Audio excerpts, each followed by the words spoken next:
Welcome to Democracy Now!, democracynow.org, the Quarantine Report. I'm Amy Goodman. Jury deliberations have begun in the trial of Derek Chauvin, the former Minneapolis police officer charged with murder and manslaughter for killing George Floyd by kneeling on his neck for over 9 minutes last May. On Monday, jurors heard closing arguments in one of the most closely watched criminal trials in years. This is prosecutor Steve Schleicher. You can believe your eyes. It's exactly what you believed. It's exactly what you saw with your eyes. It's exactly what you knew. It's what you felt in your gut. It's what you now know in your heart. This wasn't policing. This was murder. Judge Peter Cahill gave final instructions to 12 jurors who will remain sequestered at a hotel during their deliberations. Thousands of students from dozens of Minnesota schools walked out of classes Monday, demanding justice for George Floyd and for Daunte Wright, the 20-year-old black man shot dead by a white police officer during a traffic stop in the Minneapolis suburb of Brooklyn Center, April 11th. The city's mayor, Mike Elliott, a black man who's born in Liberia, told CNN Monday it's not safe to drive in Minnesota while you're black.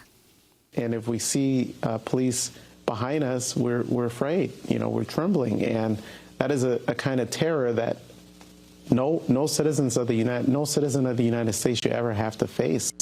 It's constant, it's ever present. Ahead of the verdict, Minnesota Governor Tim Walz called up 3,000 members of the National Guard, along with 1,100 police officers from around Minnesota. Civil rights leader Jesse Jackson joined protests outside the courthouse Monday. Even if we win, it's relief. It's not victory. They're still killing our people. They still killing our people. Stop the violence. Stop the violence. Save the children. Save the children. Stop the violence. Stop the violence. Save the children. Save the children. After headlines, we'll go to Minneapolis for the latest on the Derek Chauvin trial. The World Meteorological Organization warned Monday of a relentless worsening of the climate crisis in 2020 as average temperatures soared to 1.2 degrees Celsius above pre-industrial levels. That's close to the 1.5-degree upper limit advocated by scientists to stave off the worst impacts of climate change.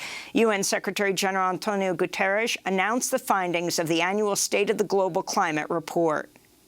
We are seeing, indeed, that we live in a triple crisis: a climate crisis, a biodiversity crisis, and a pollution crisis. And if we don't act immediately, we are, as I said, on the verge of the abyss. There is no time to lose.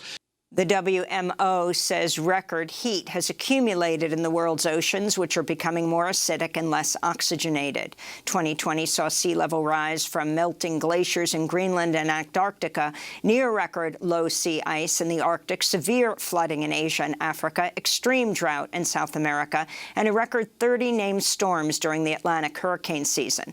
Meanwhile, over 400 climate experts have warned governments are criminalizing and silencing peaceful environmental protesters, including Extinction Rebellion, the Sunrise Movement, and School Strike for Climate.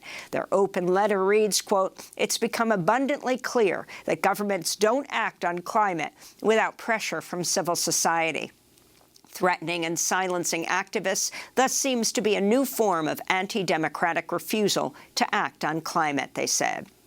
The United States and China said Sunday the two nations will work together with other countries on tackling the climate crisis. The commitment by the world's two largest greenhouse gas emitters came ahead of a virtual climate summit this week hosted by President Joe Biden. India's capital has been ordered to lock down for 6 days as coronavirus cases surged to record levels. Just before the lockdown took effect, thousands of migrant workers rushed to bus terminals in Delhi's outskirts, bound for hometowns away from the capital. Public health officials warn the mass exodus could lead to new COVID outbreaks. India reported nearly 260,000 new infections Monday, but a shortage of testing capacity means the true level of infection is likely far higher. Several major Indian cities have reported far higher numbers of cremations and burials than official death counts. About 8% of people in India have received at least one dose of a COVID vaccine. On Friday, the head of the Serum Institute of India, the world's single largest producer of vaccines, urged President Biden to lift a U.S. export ban on raw materials critical to the production of vaccines. Globally, COVID-19 cases have surpassed January's peak to set a new record high amidst a growing disparity in vaccination rates between rich countries and the global South. On Monday, youth climate activist Greta Thunberg said her foundation would donate $120,000 to the UN's COVAX initiative to purchase vaccines for poorer nations. It is completely unethical that high-income countries are now vaccinating young and healthy people if that happens at the expense of people in risk groups and on the front lines in low- and middle-income countries. And this is a moral test. We talk today about showing solidarity, and yet vaccine nationalism, it's what's running the vaccine distribution. President Biden Monday urged all U.S. residents 16 and older to get vaccinated against COVID-19 as his administration began its campaign to combat vaccine hesitancy. Everybody is eligible as of today to get the vaccine. We have enough of it. You need to be protected, and you need in turn to protect your neighbors and your family. So please, get the vaccine. U.S. coronavirus infections remain on a high plateau with another 68,000 new cases and nearly 500 deaths reported Monday. The Cuban Communist Party has chosen President Miguel Diaz-Canel as its new leader, replacing Raul Castro, who announced his retirement last week. This marks the first time the party's led by a person outside the Castro family since Fidel Castro led the Cuban Revolution in 1959. The party's change in leadership comes amidst an economic crisis in Cuba, exacerbated by harsh U.S. sanctions. Elsewhere in the Caribbean, a thick layer of volcanic ash has settled over the island of St. Vincent after a long dormant volcano erupted earlier this month. More than 20,000 people have been evacuated and are in urgent need of food, water, clothing, and shelter. On Monday, Prime Minister Ralph Gonsalves appealed to the UN Security Council for help. Please help St. Vincent and the Grenadines in its midnight hour of need. Nearly 1/5 of the island's population has had to be evacuated to safer areas. A monumental challenge of humanitarian relief.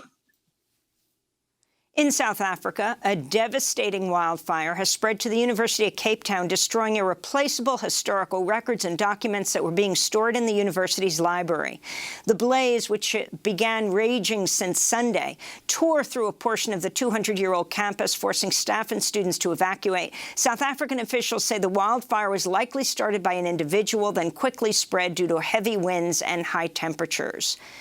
The Washington, D.C. chief medical examiner has ruled that Capitol Police officer Brian Sicknick suffered 2 strokes and died of natural causes. The 42-year-old officer died January 7th, the day after the Capitol insurrection.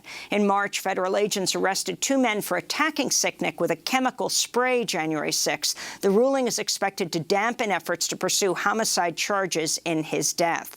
Meanwhile, a federal judge has ordered 2 leaders of the far-right Proud Boys to remain in jail while they await trial for their involvement in the January 6th insurrection. The ruling reversed an earlier decision to release Ethan Nordine and Joseph Biggs from pretrial detention. Nordine is from Washington State, Biggs from Florida. Georgia Republican Congressmember Marjorie Taylor Greene has scrapped plans to form an America First caucus following pushback from leaders in her own party. A flyer promoting the caucus obtained by Punchbowl News features racist anti-immigrant language while promoting, quote, common respect for uniquely Anglo-Saxon political traditions, unquote.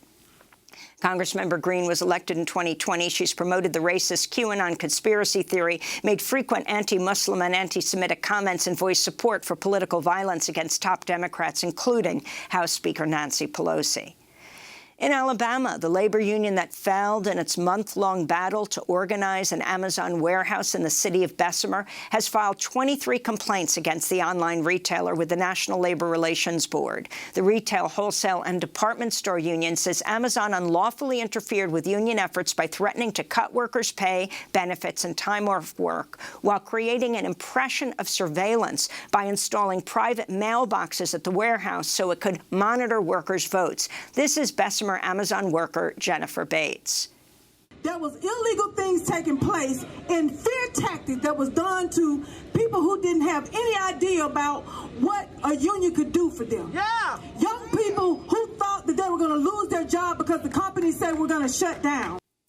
Former Vice President Walter Mondale has died at the age of 93. He spent 12 years representing Minnesota in the U.S. Senate before becoming vice president under Jimmy Carter. In 1984, Mondale won the Democratic Party's nomination for the presidency and made history by picking a woman, Geraldine Ferraro, as his running mate. Mondale lost to incumbent Republican Ronald Reagan in a landslide.